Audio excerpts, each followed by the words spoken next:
making the edges of this image transparent, we're going to come over here, we're going to select our image, and we're going to hit this mask button. But if we notice it's gray, and if we right click it says vector mask. We don't want a vector mask. It's vector because we actually have this image selected. So we're going to say delete vector mask. We're going to come over here and we're going to say select, and we're going to say deselect. And now when we hit mask, it did show up again, and I think it's an anomaly just because I'm recording this, but I'm going to hit delete one more time. I'll hit mask, and in this case when I right click on it, it says raster mask.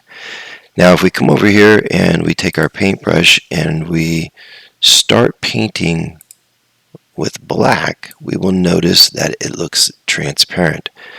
And it is in fact not actually transparent. If I hold the shift button down and I select our mask, we disabled it. If I right click and I say enable it, we now see it again. And that's the beauty of this mask, is we can mess things up and not really lose any or damage our image. What we're going to do is we're going to Command Z a couple times and get back to where we were. And we're going to come over here and we're going to grab our gradient tool. We're going to make sure our mask is selected, it's outlined. We're going to draw a little line like this. If it's this way, it's going to be a little funky, so we're going to hold the shift button down and constrain it.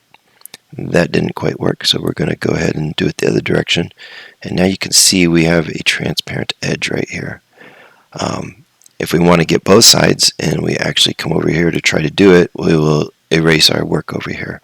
So now what we have to do is we have to use this tool, and we're going to select the area that we want to affect. So when I come back to my gradient tool and I do it right here, again it stopped at that edge of our rectangular selection. So I'm going to try it the other direction, and now we have, I'm going to hit deselect, and now we have a image that is transparent on both sides. If we hit the option key and we select here, we can see this is what our mask looks like. If we click back here, that's what our image looks like. And to save this, we could just say export, file export as PNG. We're going to call this test01, and we're going to go ahead and hit save.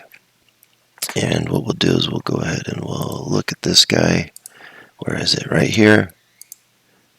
There is test 1. And let me see if I can move this around.